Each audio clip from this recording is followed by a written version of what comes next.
Welcome to Paddling Adventures Radio. I'm Sean Rowley, and with me is Derek Specht. Hello. How's it going, Derek? Fantastic. It's hot weather. I know. It's horrible. It's a so I don't want to complain about it because I complained about it too much, but I will mention it again because in hot weather, the damn cormorants at work, they stink so bad. Yeah. I took a photo. I keep meaning to send them to you. I've got photos and video. Like, it is, anybody else would like, whoa, that's a lot of cormorants. Right? And I got to work the other morning, and it had just freshly rained. And so you think to yourself, oh, I love the smell of fresh rain. No, you don't. The rain you do, but not what's causing it. The freshly moistened cormorant crap dripping from the trees. Smells of summer. I always have to take a different walk into work because I can't take the walkway because the cormorants are above the walkway. So if you gotta get like an umbrella and start singing and dancing as you're walking, just to see if people notice. Singing in the poo.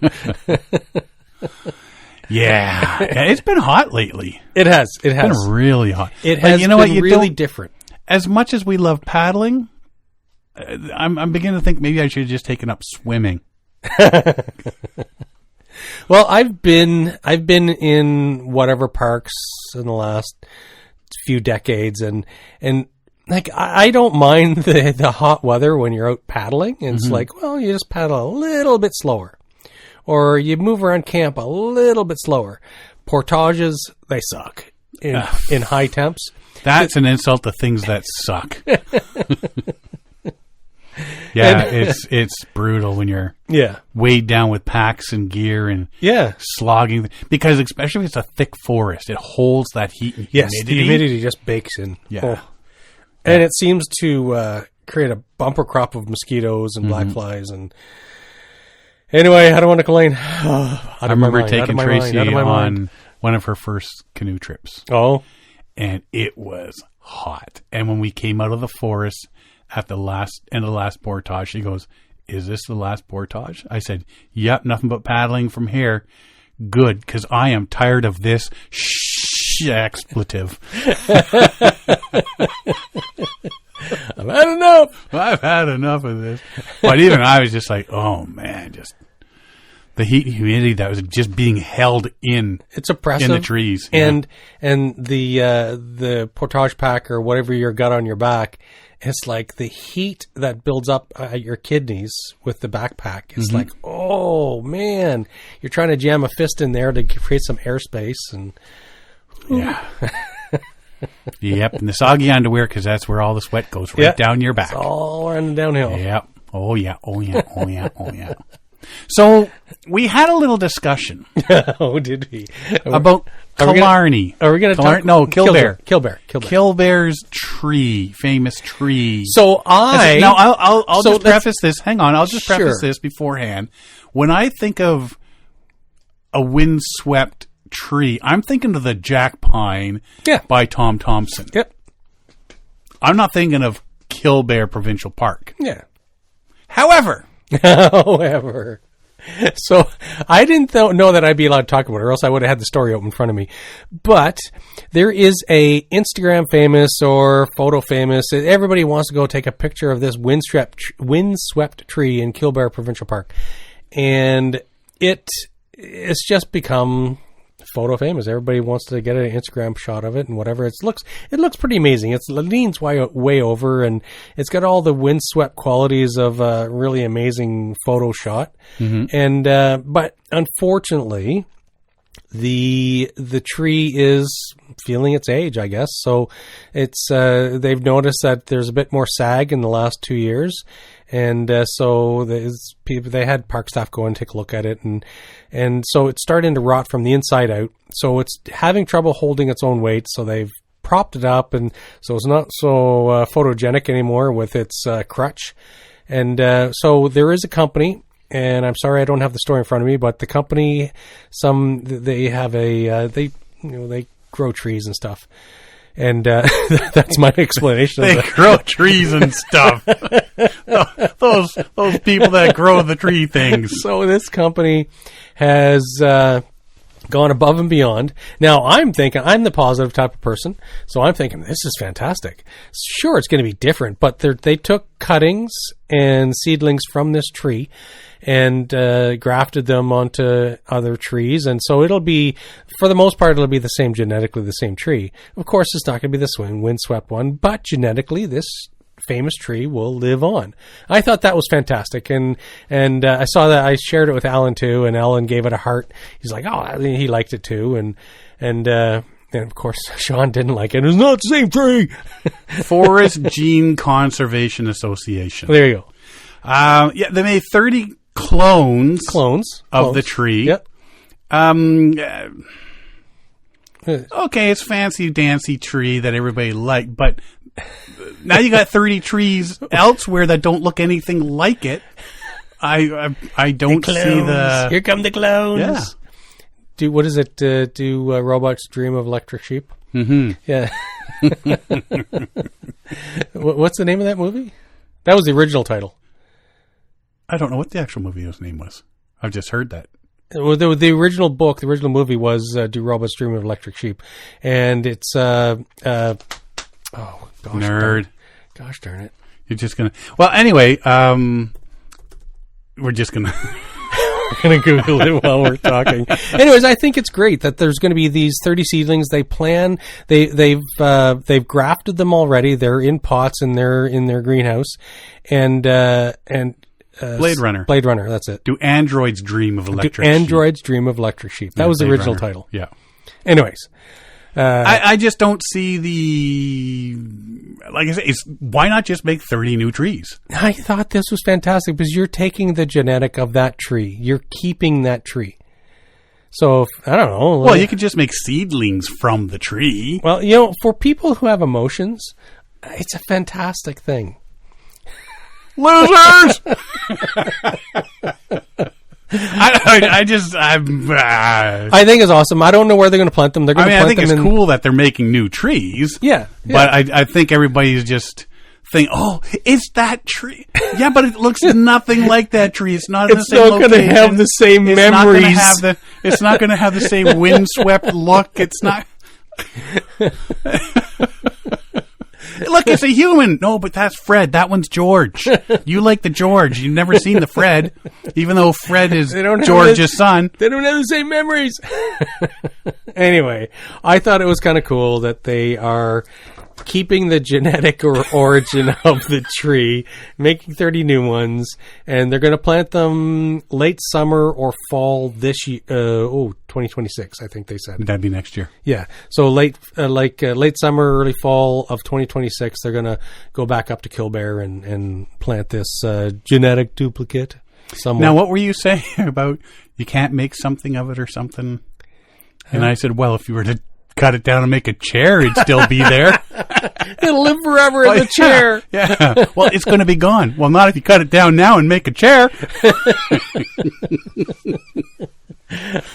You know what? Each into their own. This is just one of those things that I'm looking at like, so just plant new trees. I guess I'm just romantic at heart.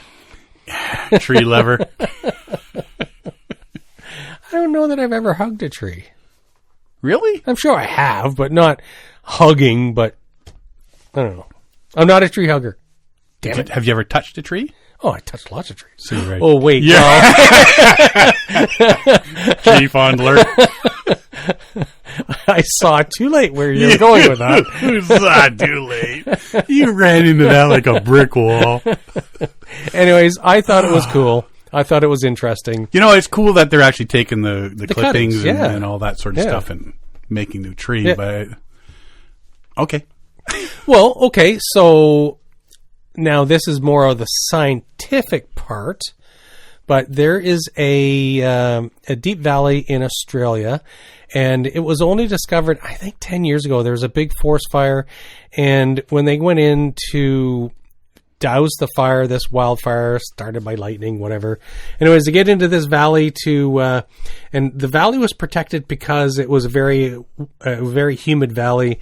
The cliff tops burned, and so when they went to investigate the fire and put out the remnants, they discovered a million-year-old tree forest still living. Like these trees had only ever been seen as fossils, fossils. So they discovered them, and this valley somehow has been protected over a millennia in Australia. And so it's like a really weird looking tree, but it's like millions of years old, and it's managed to survive in this valley, this gorge type thing.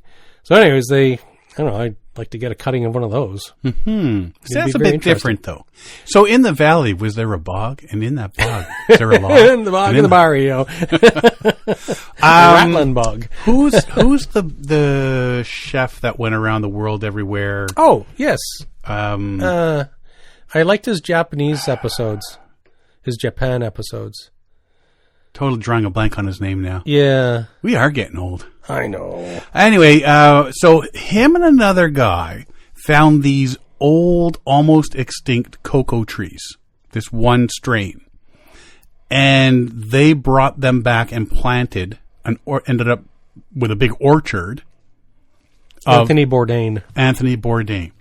And when they got enough of these cocoa trees, they harvested them and made chocolate.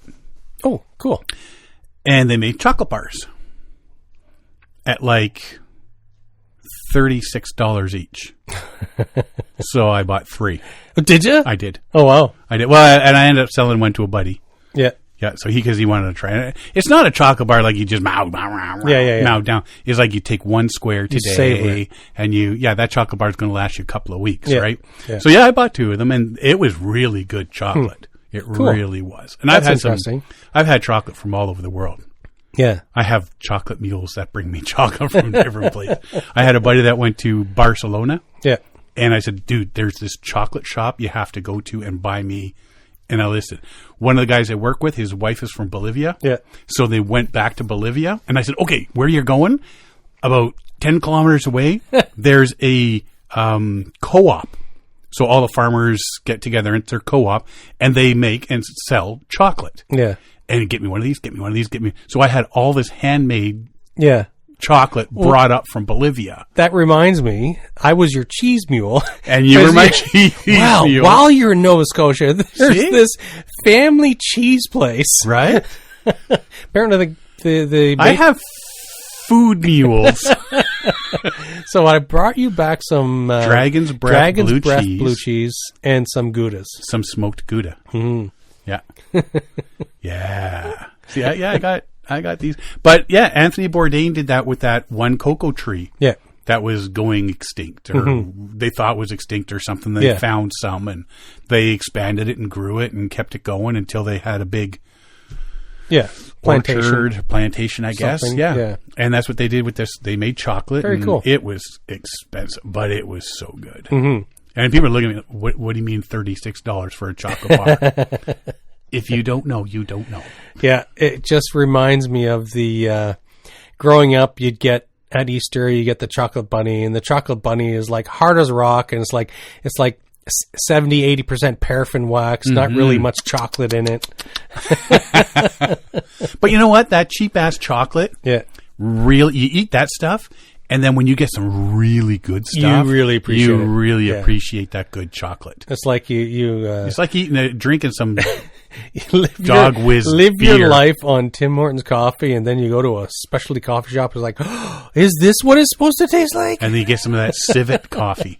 Oh, that's the stuff the civet eats and then poops out. Yeah, the guys at work, every time somebody goes on vacation, they'll come back with some coffee from some country, some Portugal coffee, or one of the guys got some civet coffee, and so it's for the past 6 months, it's been this big coffee sampling smorgasbord at work.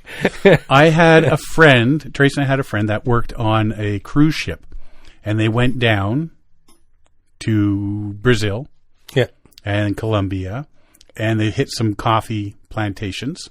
And she knows I love my coffee. So in the mail, I get this package. It looked like something you see on a movie that the cocaine dealers have. It's that exact size. It's a brick. And it's from South America. And I'm thinking, well, hello, friends. No, it was a bag of coffee, freshly picked, roasted, bagged, and mailed.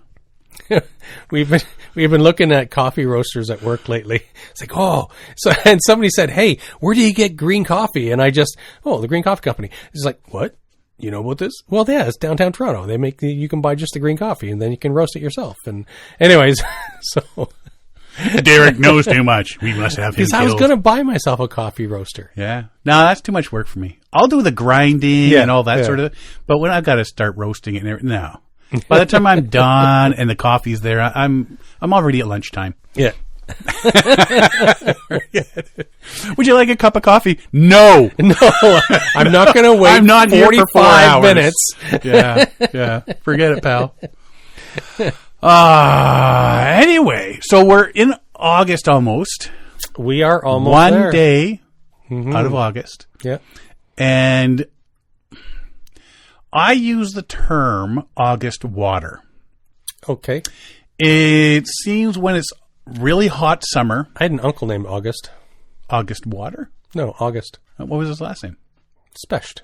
August Specht. Odd pair? German. German.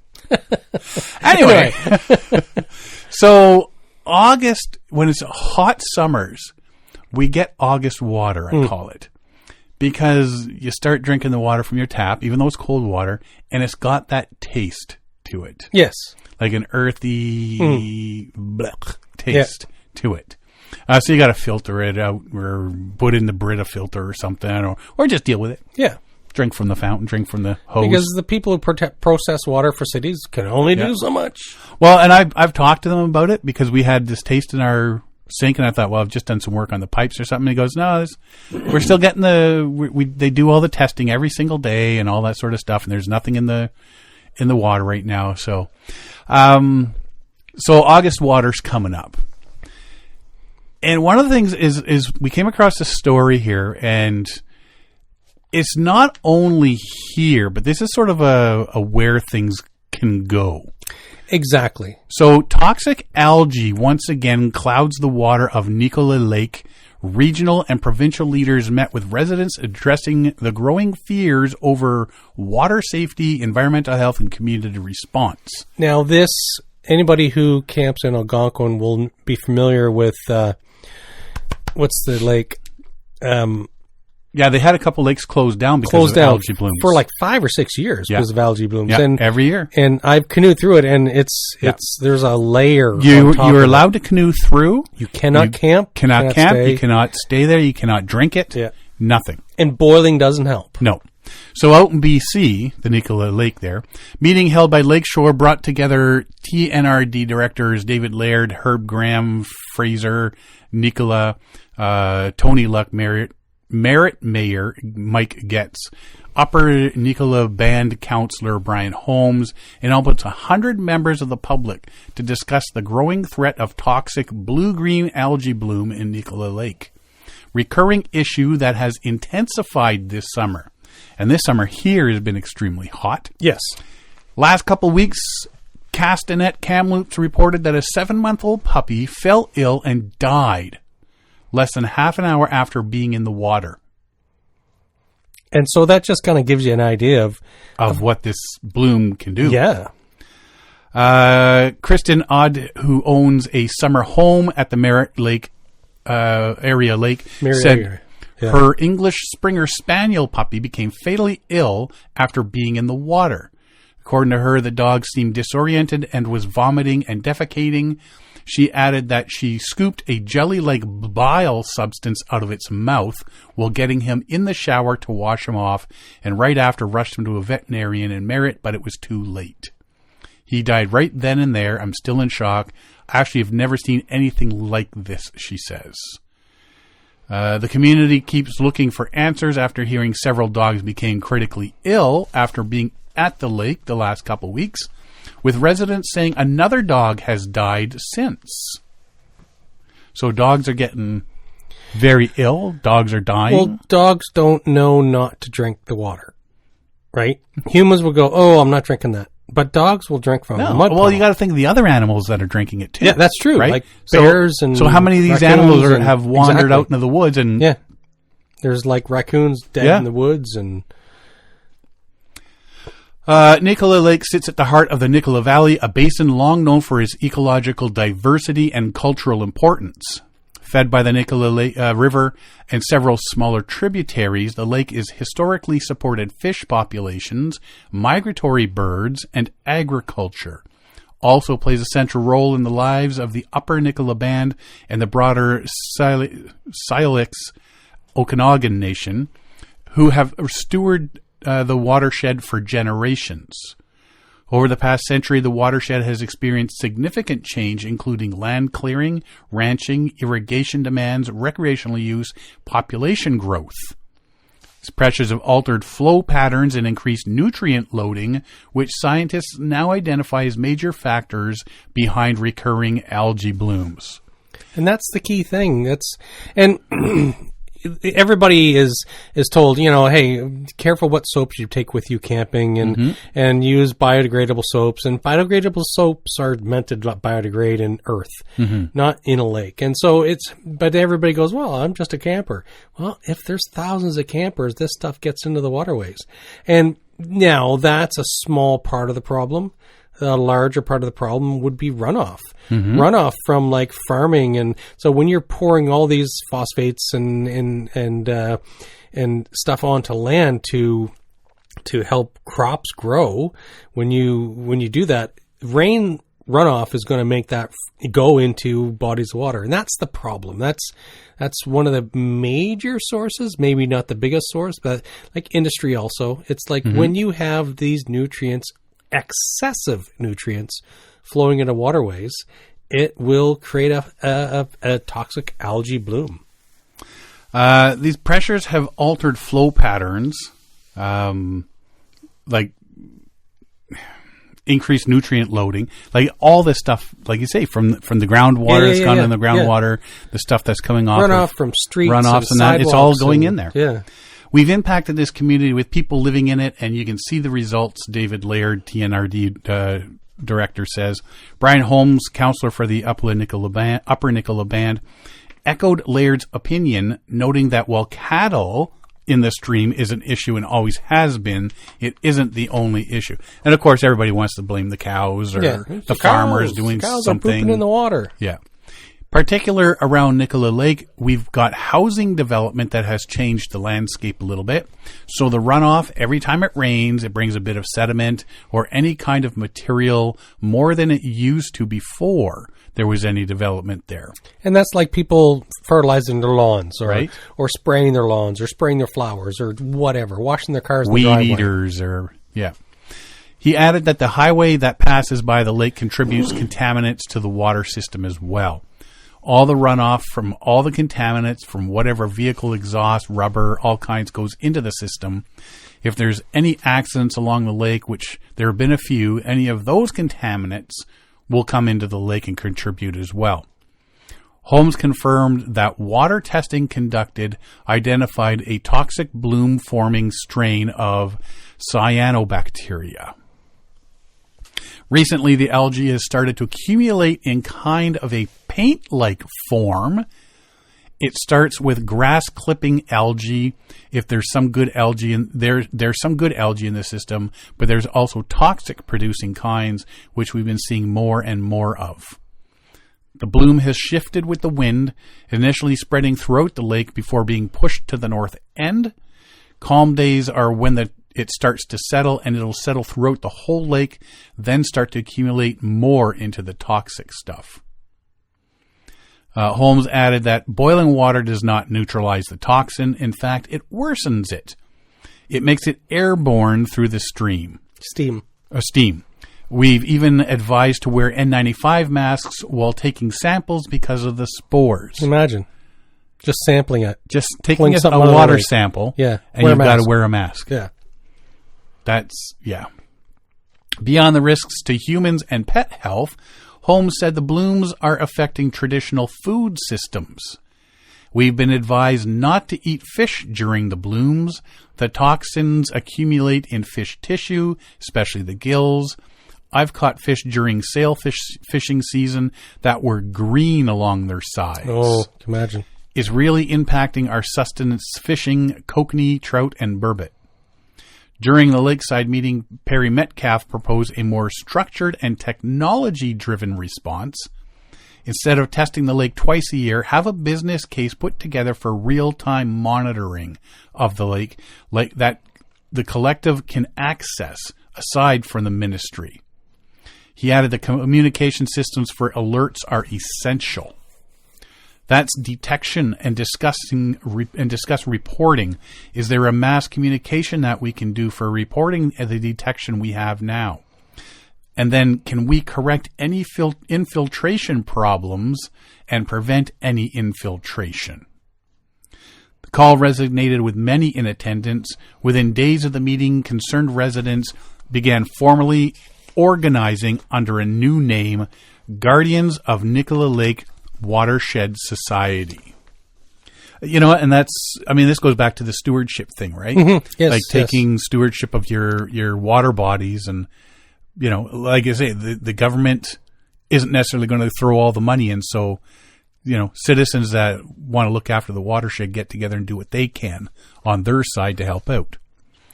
The group hopes to advocate for consistent testing, press for action on existing watershed plans, and engage with all stakeholders, including First Nations, ranchers, residents, and the provincial government.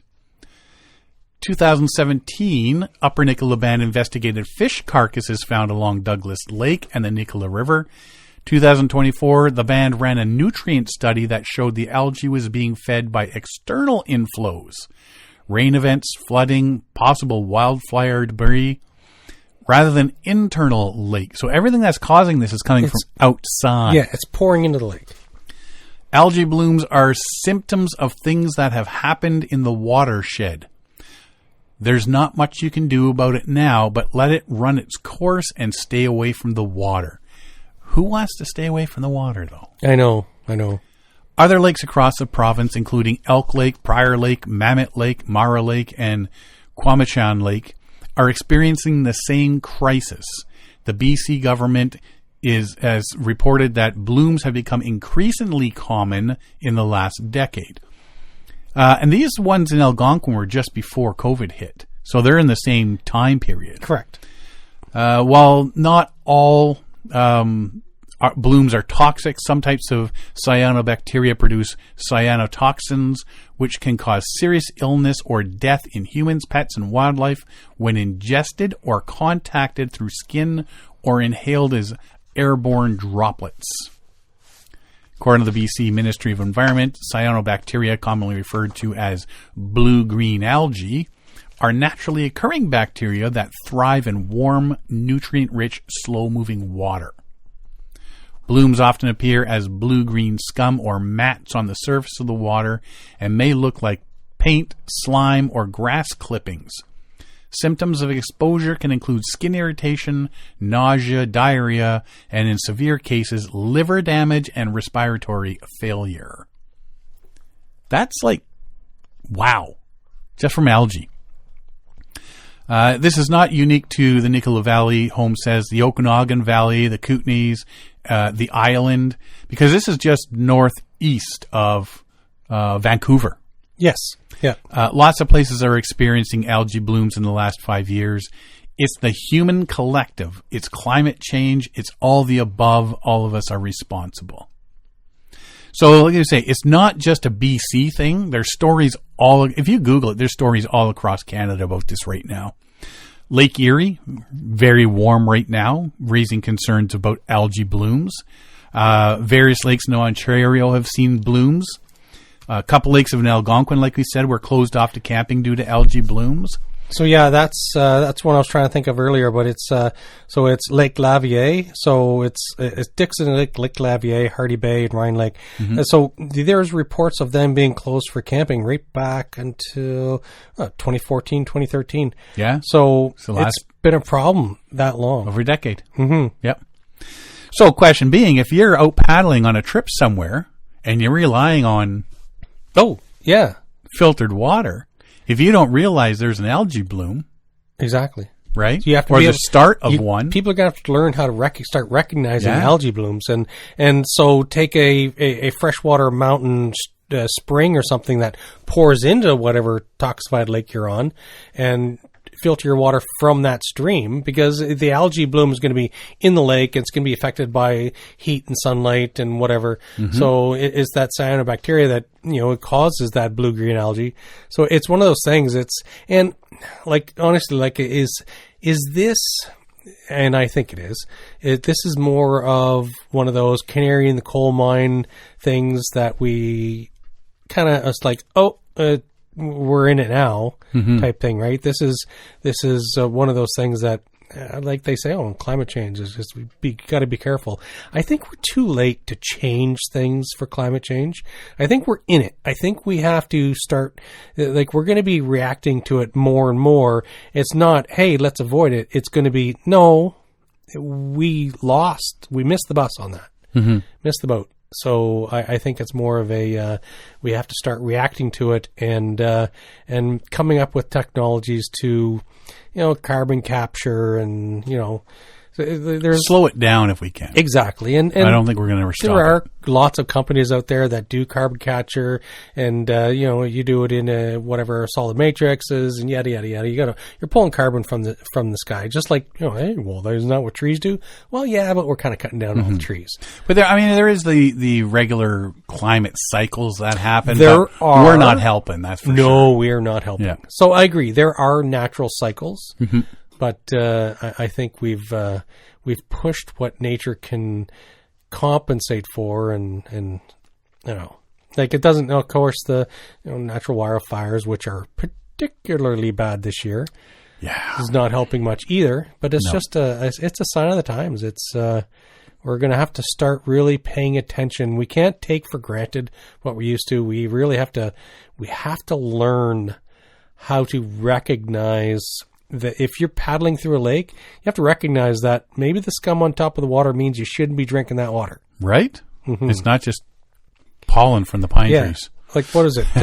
2019, I paddled through Lavier because you can't camp there, but if you're on the route, you have to pass through it. And I remember seeing that I remember the last time I saw something like this was in the spring when you see the pollen collecting on the water. And the green, yellow. But this wasn't the pollen. This was the blue-green algae, and it was definitely blue-green. And so we knew not to touch the water, not to drink the water in Lavier as we passed through.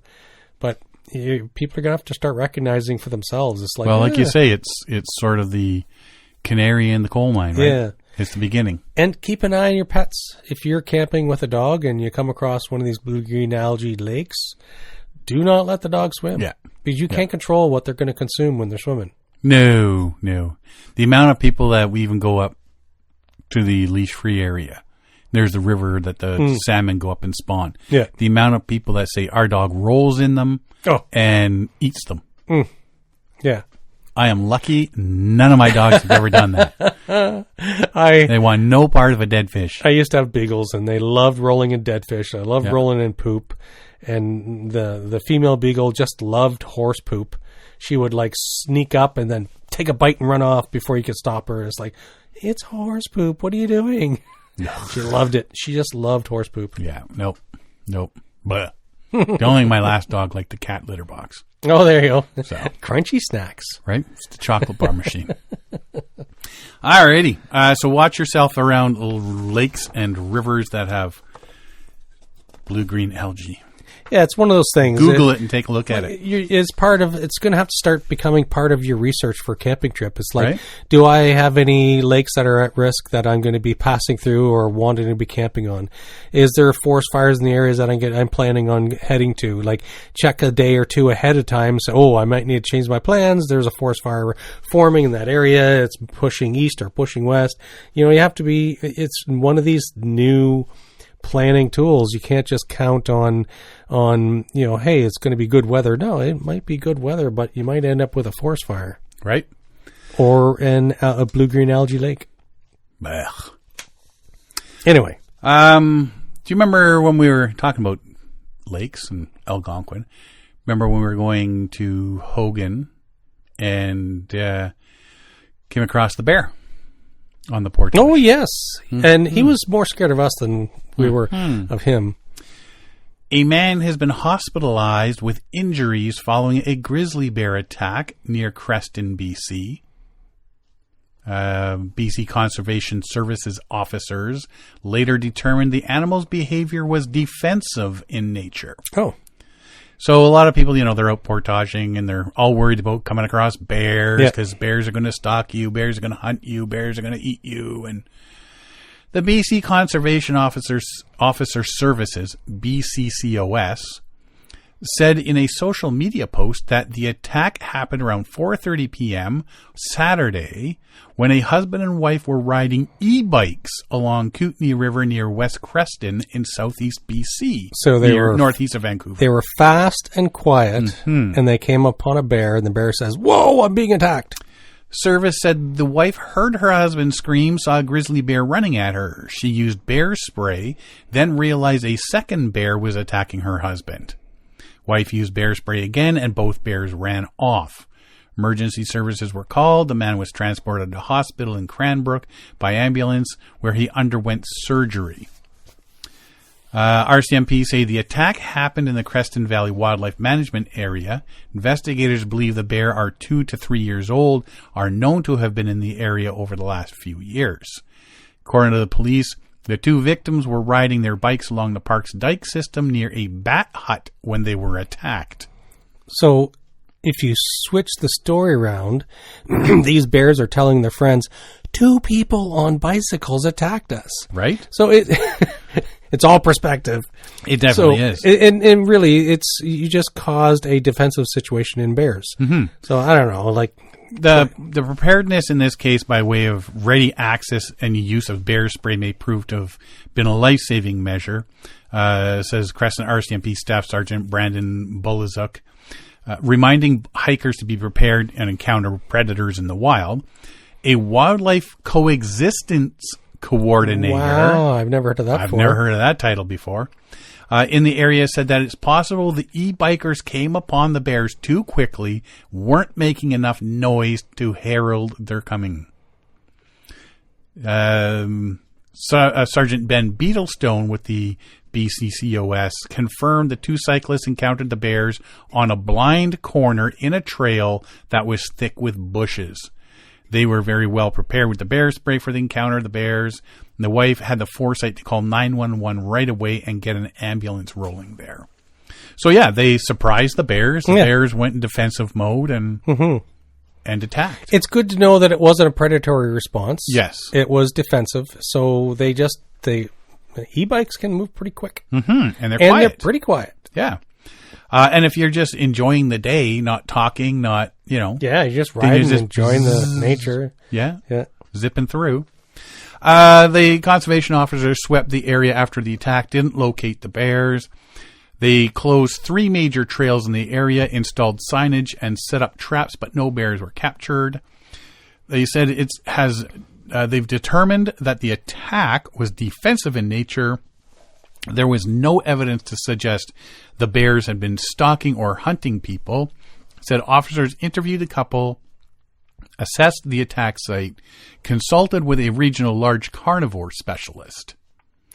Due to the defensive nature of the attack, there are no efforts being taken to capture or dispatch the bears at any time, which is the first thing that runs through everybody's mind. Let's get rid of those dangerous bears. It was the dangerous e-bikers that came up on the bears. And I think a lot of research that goes on with bears has probably made people start to think, well, realistically, it's not always the bear. It's not always the bear. Victim underwent surgery and is expected to recover.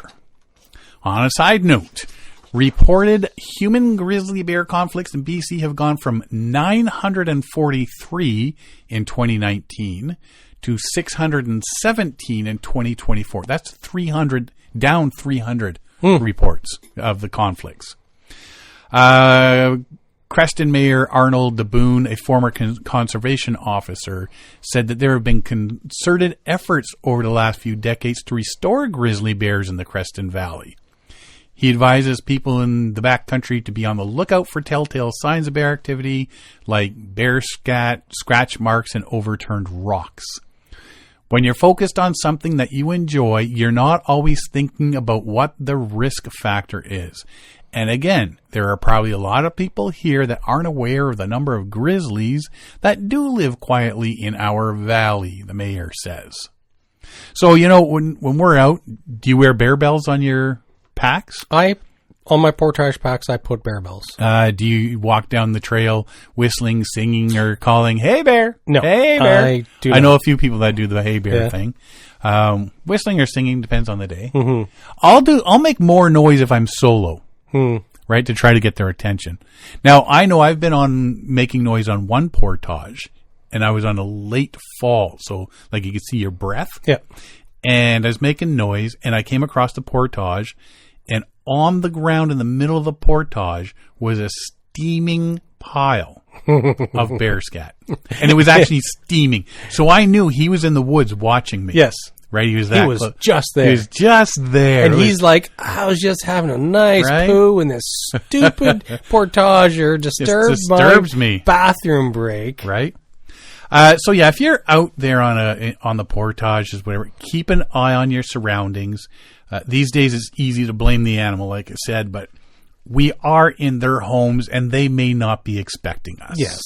Right? I gotta think, you know what, people on e-bikes just zipping around a corner, boom, there's a bear, he gets frightened, he thinks he's being attacked, goes into defensive mode. Also, I know some people who poo-poo the idea of carrying a can of bear spray. But better to be safe than sorry. Yeah. And if you have to fend off a bear, you may find yourself wishing you had that can on your hip.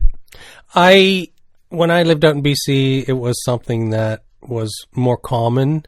I don't see it as, it doesn't happen much here. I've paddled with a few people that when they saw I had a can, that they're just like, because I had it left for when I go solo. Yeah. I don't usually bring it when I'm in a group. Yeah. But if I'm solo, exactly, I always have that can. Because if you're, and I feel the same way. If I'm in a group of people, there's always a lot of chit chat. There's a lot of chatter. You're talking and huffing and puffing and saying hey, whatever. You're planning out your day. You're discussing stuff on the portage, on the water. Who cares? Like you can be as quiet as you want because you're going to be attacked by a fish. Oh, trout! Look out! Anyways, but. It was a common thing to carry bear spray out in British Columbia, and I think it's because of the factor of the differences between grizzly bears and black bears is pretty significant. And for the most part, if you spook a black bear, most times I'm not an expert, but most times they're going to run from you. Yep. And out in BC though. Like it was just common knowledge. It's like, oh, grizzly bears, they aren't afraid of you, right? No. You may startle them and you'll cause a defensive posture, but so you have to be a little bit more prepared and cognizant and have bear bells on your packs and make some noise and talk loudly and discuss things loudly and whatever. I don't know. I'm not exactly a fan of, hey, let's play some loud music out of my backpack. No. Because when I ran across that bear, that was one of, I think, 3 times that entire trip that you and I were not together on a portage. It's true, yeah. You had gone ahead or something, Yep. Yep. I was ahead of you on that one, and I was just in my own thoughts, tootling along, and then boom, all of a sudden there's a bear, and a bear is sitting there scrunching up some stuff in the creek, looks up, and boom, there's a human. There's a human in front of me. And he says, oh no, I hope humans can't climb trees. Because up he went. Yes, he went up. you know? Yeah. But, yeah, so you know what? Like I say, especially if you're solo, it's better to have that can of bear spray than not. If people want to make fun of you, let them make fun of you. Clip it to your belt, just like most people carry some sort of knife or something on their belt. Mm-hmm. Carry a can of bear spray on the other hip. Yeah. You know, if you're afraid of it, if you are okay with sacrificing yourself to the a meal bear to the bear gods, and so be it. Yeah. Anyway, I don't want to put the fear and I'm not trying to make people nervous. Like there's precautions. If you just the key thing is try not to surprise a bear, right? And it's not just bears. Just try and not be. Well, that moose we surprised. Moose. That moose was loping. I remember I was in the lead that time, and I heard a noise, saw it coming at me. I had a canoe on my head. I stepped sideways into the bushes, and what the heck? I think it was an adolescent. Didn't look very old. It was a moose. It was a moose. It was definitely a moose, and they run funny. I remember thinking that. It's like, but you do too. Guaranteed. But yeah, you just don't want to surprise the animals. So yeah, when you're going down the portages and whatnot, watch out for moose and bears. Remember, you're on their home turf. Yes. So make some noise going down the portages and hopefully you don't spook any of them. Yeah. But like I say, it's nice to know that they're now not just automatically saying, dangerous bear, let's shoot it and be done with we it. don't want that. We don't want that. Yeah, we don't want that at all. Paddling Magazine. Inviting the next generation of adventurers to grab a paddle, hit the water, and tell their stories. Newly launched Paddling Kids Story Contest is open to paddlers aged 3 to 17 and aims to celebrate getting outside and exploring from a canoe, kayak, raft, or paddleboard. Sharing your love of paddle sports is no small task, especially when you are sharing it with kids, says Paddling Magazine's Brianna Kelly, a veteran paddling instructor and mom of 2. I'm having problems speaking today. I've noticed that. Too much stress. I need a holiday, like a 3-week holiday. There you go. She's the one that came up with the contest. There is a lot to consider and plan for, but the simplest adventures are sometimes the most rewarding. Whether it's a first trip, a stand-up paddleboard session with friends, or a kayak adventure they'll never forget, Paddling Magazine is looking for real stories from paddling kids who made the most of their summer. I really want to help our community share our passion for paddle sports because it has shaped us into what I consider to be pretty cool humans, says Kelly. One way Paddling Magazine is going to do this is by running a story contest for kids. It's our excuse to interrupt your social scrolling with a reminder to stop what you're doing, go on a paddling adventure with your kids, your friends' kids, or your grandkids. Winners will receive cool prizes, and the grand prize winner will have their story featured in the spring 2026 issue of Paddling Magazine. If you go to paddlingmag.com for more information on the who, what, where, when, hows, and all that sort of thing. Paddlingmag.com. But it sounds like they got, I think it's Jackson Kayak in on this and everything. So there should be some pretty cool prizes for sure. So if you got a kid that you're out there paddling with, tell them to write their story down and send it in. Speaking of Jackson Kayaks, did you make note of the video I shared with you the other day with so it was some Jackson Kayak family members? Mm-hmm. The little girl, I don't know, she was like 7, but she's got her combat roll in, and she loves surfing, and it was surfing on the waves. Yeah. It was a pretty cool video, and it's like she had swim goggles on, like snorkel and mask type thing. No snorkel, but the mask. And so it was like, this is impressive. That little girl was just loving it. Yeah, there's a couple times she flipped that she's trying to get back over. And came right back up. Yeah. So it's just one of those things. It's like, of course, the Jackson family are going to start their kids young, right? Right. So they're going to make whitewater kayaks for kids that age, and they're going to make life jackets and safety gear for kids that age. So I thought it was pretty cool that they were getting their kids out so early and getting them integrated into the sport. Well, this next thing may, maybe not, but may, yeah, it could, put a damper on people getting out. And once this happens, if it happens, I can pretty much guarantee it's going to ripple right across Canada. I will lay $20 on it. I'll lay $50 on it right now. I'll take that bet because $50. If this comes to pass, it'll go from Alberta, BC, Saskatchewan, Manitoba, Ontario, straight out to the East Coast. I don't think it'll happen in BC. I do. I don't think there's enough in the other prairie provinces to... No, maybe not Saskatchewan. So here we go. Alberta's provincial government made a big splash with water recreation groups when it launched a public survey looking for feedback on a potential new watercraft pass. The annual fee's purpose, the province says, would be to keep invasive mussels like zebra and quagga mussels that can devastate aquatic ecosystems out of Alberta. It would apply to watercrafts like kayaks, canoes, motorboats, and jet skis. Survey will run until August 25th. Kayaks, canoes, motorboats, and jet skis. I'm buying a stand-up paddleboard because it's not mentioned in a raft. Well, because it doesn't hold water. Yeah. The province said it's interested in hearing from the public about how much the pass should cost and how it should be applied, including whether it should be used on a per boat or per operator basis. But boaters and paddlers around Alberta have raised concerns with the idea, said Alberta Whitewater Association Executive Director Mike Holroyd.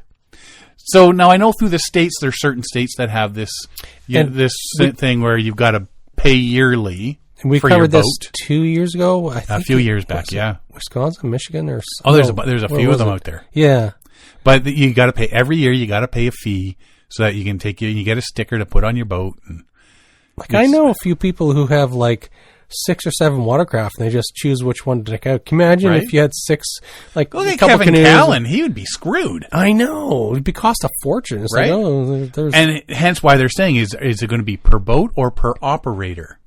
And honestly, like so. And what if there's 2 people in the canoe? There you go. Yeah. Do you have both have to have one, or just as long as one of them does? One has it. But this is just a money grab scheme by the government, right? And that's the first thing everybody says. Yeah. They're just trying to grab money. Yeah, right? What are you trying to do here? So Holroyd says his group has worked with the province on invasive species prevention in recent years, but their survey took them by surprise.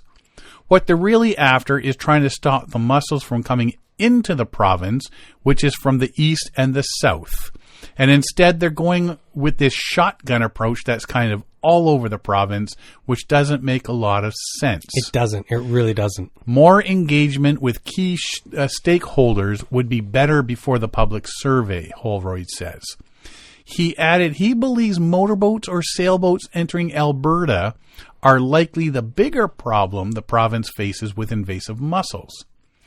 Our boats, recreational small boats, they're in the water for maybe a couple hours and then they're out of the water. It seems unlikely that they're going to spread things more than, say, fishing gear or people playing in the water. Zebra and quagga mussels currently aren't found in Alberta, but in the province's announcement of its new survey, it said there's an increasing risk of these mussels around North America. Zebra mussels alone cause up to $500 million annually in damages to power plants, water systems, and industrial water intakes into the Great Lakes region, says the Office of the Minister of Environment and Protected Areas. No decision has been made on the next steps. We look forward to hearing Albertans' thoughts before determining how to move forward. Revenue from the potential watercraft pass would fund prevention, monitoring, and education efforts, including inspection stations and mussel-sniffing dog teams. Oh, interesting. Mm-hmm. If the new pass is implemented, Holroyd says he'd like to see some of the revenue it generates go towards improving access to Alberta's lakes and rivers. Earlier this year, Alberta implemented mandatory watercraft inspections for every boat entering the province from its eastern and southern borders, which we talked about. They were talking about doing that. I know they were doing that through like going into Banff and stuff like that. Yes. You had to have your boat, if out of province, could not have been in water. Was it 7 days? I don't something know. Like that? It had to have dried. Yeah, and it had to have been out of the water for like a week or something like that before you could put it into an Alberta lake. Mm-hmm. Which, I mean, if you're coming from Ontario, I mean, there's a few days, but yeah, and so that kind of. But as you're describing, they have something in place already. Mm-hmm. So now they're going to do it for people who are, circulating within the province. Well, in 2024, 15 watercrafts were confirmed positive for invasive mussels in Alberta. So people coming in. The cost of the annual pass could place greater strain on local businesses, which in turn would drive up the price of lessons and equipment rentals, says Rocky Mountain Paddling Center owner Mark Taylor. He said the added cost would make the sport less accessible. I never thought of that. Imagine you've got 150 canoes, your rental agency, and if it's per canoe basis. Can you imagine? Like, these boats never leave this body of water. You want me to register each and every one of them? Right? And this is why this is what I was saying earlier. This may cause a decrease in people getting out there. Yeah, because now all of a sudden you got to somebody says $30 a day. Now it's $60 a day. Yeah, it's like a blank check for the province. It seems like another money grab, says Taylor. We already pay to access provincial parks. Now we already pay to go into the backcountry. And paddling was supposed to be a free sport once you bought all the equipment, and now it's turning into another expensive thing that makes it harder for people to access. So, okay, I went and bought my $3,000 canoe and my paddles. And that's a cheap canoe. I was being nice. Yeah. My life jackets for me and my family, my safety kit, my packs, and my roof racks and all that sort of stuff so that we can get out there and paddle. Call it $5,000 at the end of the day. And now we got to buy a pass every year for $50 or whatever it's going to be. Because it's not going to be $10. No, it's not going to be cheap. So it's just like, really? Why do I need to spend another $50? For province, it's like passive income. Oh, while the province mandates boats entering Alberta to stop at an inspection station, Taylor said the stations aren't open 24 hours per day and aren't always located close enough to the provincial borders. Oh, so that's a problem there. They could fix that. They could fix that. Setting up inspection stations so boats entering the province must immediately be cleaned to ensure they're not bringing mussels in would better serve Alberta, Taylor suggested, adding that a fee hitting boats traveling within the province misses the mark. 100%. I fully agree with that. Like, hit the boats coming in, because if the mussels aren't there, then your boat's not taking the invisible mussels to another lake. If you're a rental company, if you're like Opiongo Outfitters or Algonquin Outfitters or whatever, your boats stay within the park, your boats stay within an area, and so the risk is not there. But grab the people that are coming in out of province, grab the people that are crossing borders. Those are the people that potentially could be bringing invasive species into the waterways of your province. When we went across the country, when we drove a few years back, we hit different paddle spots all across the country.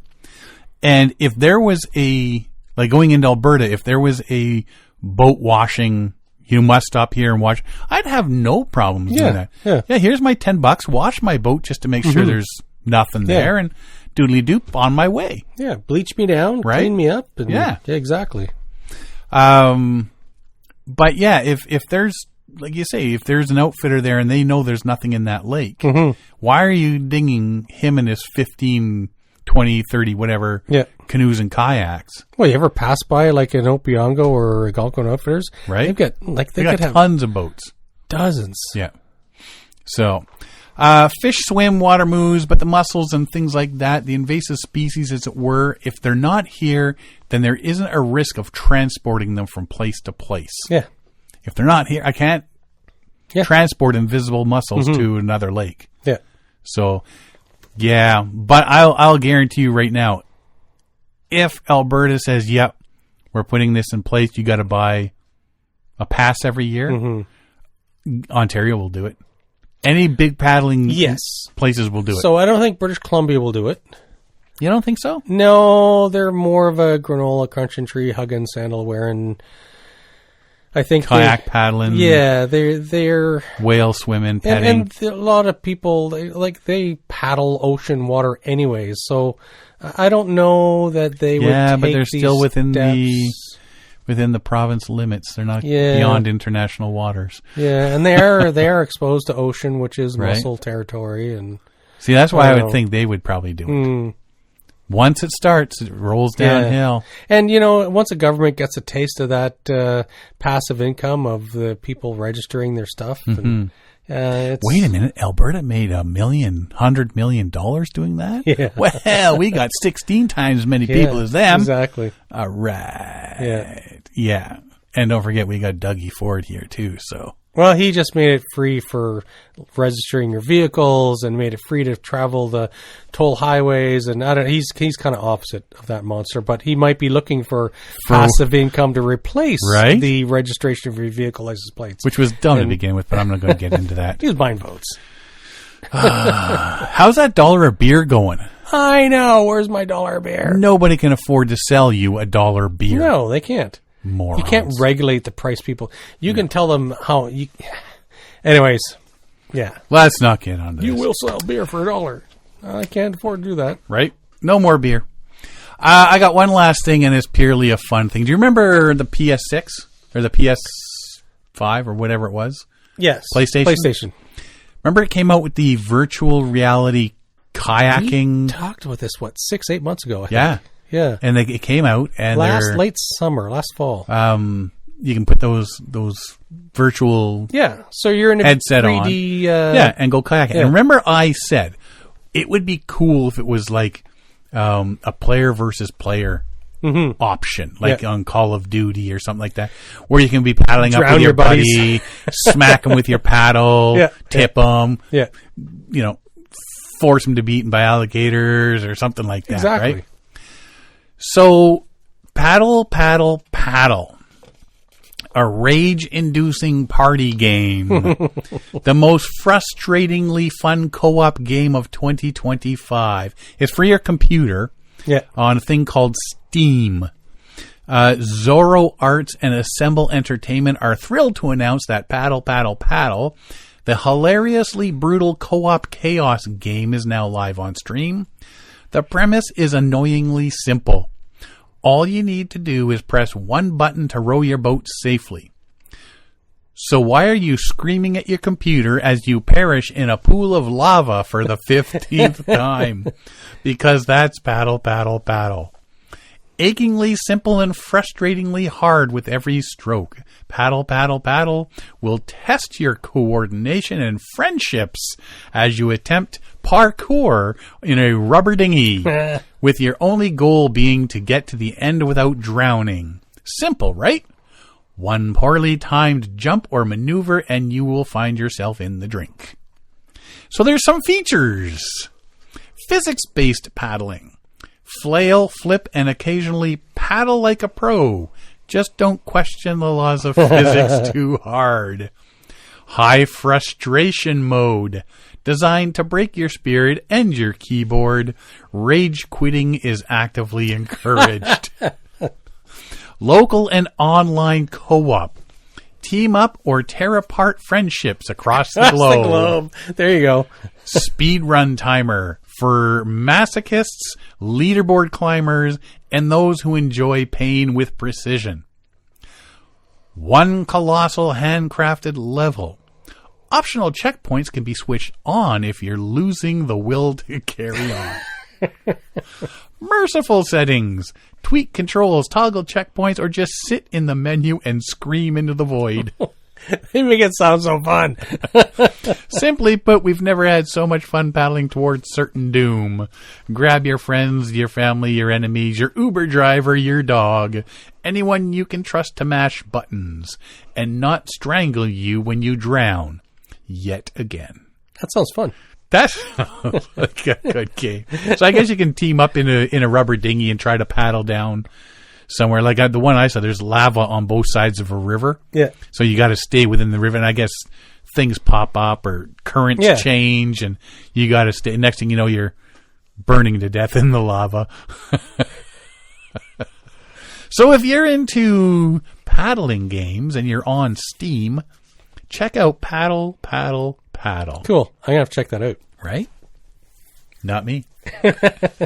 I still think they need to put a multiplayer combat function on the PlayStation kayak.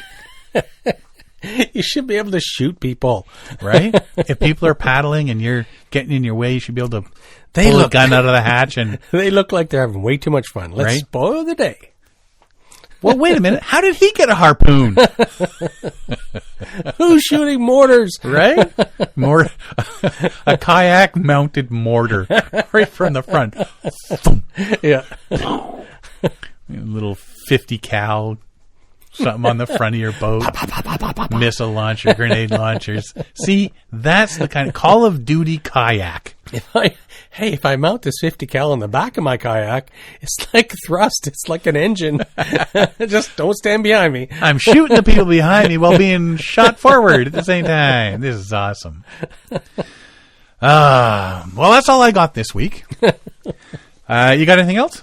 No, nothing. Just encourage people to enjoy the dying tree in Killbear and encourage the 30 new little treelings that are like ents growing in the forest. Little ents. They're taking the hobbits to Isengard. Yes, enjoy the trees. That's pretty cool that they're actually, like I say, saving that one tree in the way of making genetically it'll 30 others. But still, it's not the same tree.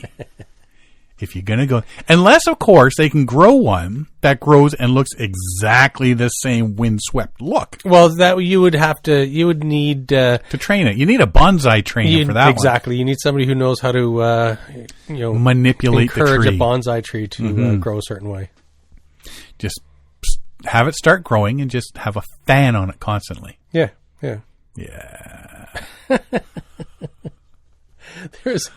I think it was in Australia. There's this one tree for like 50, 100 kilometers in any direction. This one tree, and it was a well-known tree. And then some drunk driver ran into it in the middle of nowhere and killed the tree.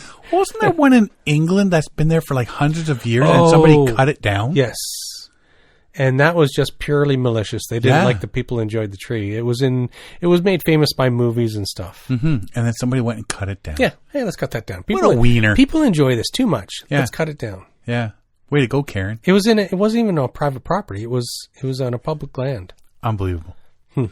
Anyway, you're going camping. Hiking camping. Yeah, it's a new thing for me and the kids and the wife. Hot diggity. Mm-hmm. So we're taking it easy. We're just doing a little quick in and out through western uplands in Algonquin, and we're doing short days because we want the kids to enjoy it and not hate it right off the bat. I know Stella will like it, but Beckett's not too. He's not too excited about hiking, so we'll make it fun and easy. You know what would make it fun? What? If the hike was like a portage. And you had the canoe with you. Or you could just tell them it's portage training. Well, see, the original plan was that we would find campsites, and me and Beckett would paddle to the campsites, and Siobhan and Stella would hike to the campsites. So with minimal gear? We would, with minimal gear, and I carry most of it, and then we would meet up each afternoon. They would hike there, and I would have paddled there.